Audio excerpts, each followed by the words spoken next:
నమస్తే అండి. పాటంశెట్టి సూర్యచంద్ర, జగ్గంపేట నియోజకవర్గం సామాజిక ఉద్యమకారుణ్ణి. ఈరోజు 12వ తేదీ కూటమి ప్రభుత్వం ప్రమాణ స్వీకారం చేసి పదవీ బాధ్యతలు స్వీకరించి నేటికి సంవత్సర కాలం పూర్తయింది. మనం గెలిచిన ఎమ్మెల్యేలకి, ఎంపీలకి, ముఖ్యమంత్రి గారికి అందరికి కూడా శుభాకాంక్షలు తెలియజేస్తూ మరి కిర్లంపూడి మండలం ఎస్తిమాపురం గ్రామంలో ప్రజా సమస్యల పరిష్కారం నిమిత్తం ఇంటింటికి తిరిగే క్రమంలో ఇక్కడ ఎస్తిమాపురం గ్రామంలో బొంతు బుజ్జిబాబు గారి ఇంటి దగ్గర ఉన్నాం. ఈ అబ్బాయి గత 20 సంవత్సరాల నుంచి కూడా మంచానికే పరిమితం అయిపోయి ఇక లేవలేని పరిస్థితుల్లో ఇంక జీవోత్సవంలాగా జీవిస్తున్న పరిస్థితి.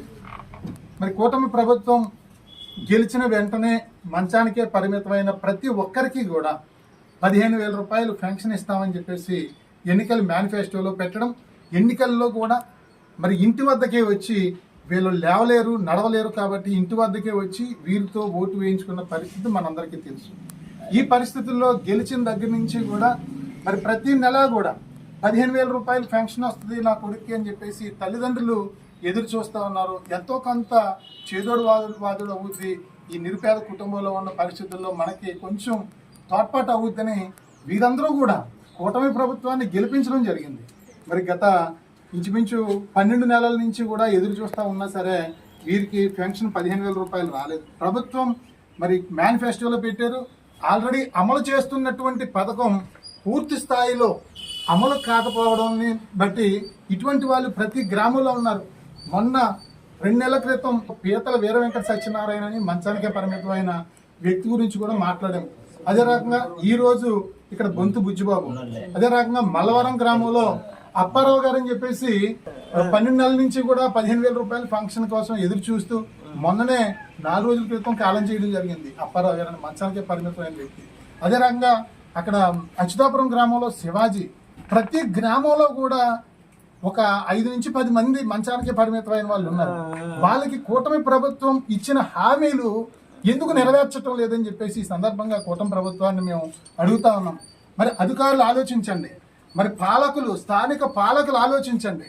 గౌరవ ముఖ్యమంత్రి గారు ప్రతి ఒక్కరికి అర్హత ఉన్న ప్రతి ఒక్కరికి కూడా 100% సంక్షేమ పథకాలు అందివ్వాలి, ఈ 15,000 రూపాయల పెన్షన్ అందివ్వండి గౌరవ ముఖ్యమంత్రి గారు పదే చెప్తా ఉన్నారు. ఉప ముఖ్యమంత్రి గారు పదే చెప్తా ఉన్నారు. పవన్ కళ్యాణ్ గారు కూడా వీరికి 100% సర్టిఫికెట్ ఉంది, అన్ని రకాల అర్హత ఉన్నా సరే ఎందుకు ఇవ్వటం లేదని చెప్పేసి అడుగుతా ఉన్నాం. మరి ఈ సందర్భంగా మేము అడుగుతా ఉన్నాం. మరి పల్లి పండుగ అంటా ఉన్నారు, మంచి ప్రభుత్వం అంటా ఉన్నారు. మొన్న 4వ తేదీని కూడా గెలిచే సంవత్సరం అయింది, పండగ చేసుకోవాలని చెప్పేసి ప్రతి ఇంటికాడ కూడా దీపాలు వెలిగించండి, పండగలు చేసుకోండి అని చెప్పన్నారు. ఇటువంటి వాళ్ళ ఇంటి దగ్గర ఏ రకంగా పండగ చేసుకుంటారని ప్రభుత్వాన్ని మేము ప్రశ్నిస్తా ఉన్నాం.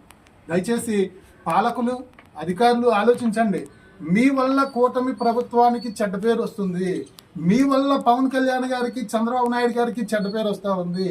గెలిచామని పండగలు చేసుకోవడం కాదు, ఇటువంటి ఎవరైతే కష్టాల్లో ఉన్నారో, ఎవరైతే మరి ఆసరా కోసం, అండ కోసం ఎదురు చూస్తూ ఉన్నారో వీళ్ళందరినీ ఆదుకోవడానికి ప్రయత్నం చేయాలని చెప్పేసి కూటమి ప్రభుత్వంలో గెలిచిన నాయకులందరినీ కూడా, కూటమి ప్రభుత్వంలో ఉన్న గ్రామ నాయకుల్ని, గెలిచిన ఎమ్మెల్యేలని, ఎంపీలని కూడా నేను విజ్ఞప్తి చేస్తాను. ఈ యొక్క ఎస్తిమాపురం గ్రామంలో ఈ బుజ్జిబాబు ఒకటే కాదు, ఇటువంటి వాళ్ళు ప్రతి గ్రామంలో ఉన్నారు. దయచేసి ఇటువంటి వాళ్ళ మీద మీ జాలి, దయ, కరుణ, ప్రేమ చూపించి వీళ్ళకి న్యాయం చేయాలని చెప్పేసి కోరుతా ఉన్నాం. మొన్న అక్కడ సింహాద్రిపురం పీతల వీర వెంకట సత్యనారాయణని మన కాకినాడ జిల్లా కలెక్టర్ గారి దగ్గర చేతుల మీద తీసుకుని వెళ్ళడం జరిగింది. వారికి అన్ని కూడా సదరం సర్టిఫికెట్ అన్ని కూడా మార్చడం జరిగింది. వచ్చే నెలలో పెన్షన్ వస్తుందని చెప్పేసి చెప్పడం జరుగుతూ ఉంది. అంటే ప్రభుత్వాన్ని మేము విజ్ఞప్తి చేసేది, మేమే గుర్తించి ఇటువంటి వాళ్ళందరి సమస్యలు మేము చెప్తేనే కానీ మీరు గుర్తించకపోతే ఎలా? ఎందుకంటే ఈరోజు మీరు ఒక పండుగ వాతావరణంలో ఉన్నారు. మిమ్మల్ని విమర్శించాలని నేను చెప్పట్లేదు. దయచేసి ఆలోచించండి కూటమి నాయకులారా. ముఖ్యమంత్రి గారికి, ఉప ముఖ్యమంత్రి గారికి మీరు పట్టించుకోకపోవడం వల్ల వారికి చెడ్డ పేరు వస్తుందని చెప్పేసి నేను విజ్ఞప్తి చేస్తూ, దయచేసి ఇప్పటికైనా సరే స్పందించి మరి మాలాంటి వాళ్ళను రోడ్డు మీదకి వచ్చి కార్యక్రమాలు చేసే విధంగా మీరు చేయొద్దు.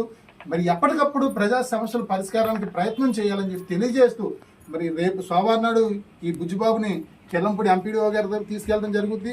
1-2 నెలల లోపు ఇతనికి పెన్షన్ రాకపోతే మళ్ళీ జిల్లా కలెక్టర్ గారి దగ్గరికి స్వయంగా మా చేతుల మీదే మేము తీసుకుని వెళ్ళి ఇక్కడ వీళ్ళకి గలం మీ వినిపించడం జరుగుతుందని చెప్పి సందర్భంగా ప్రభుత్వం తెలియజేస్తా ఉన్నాం.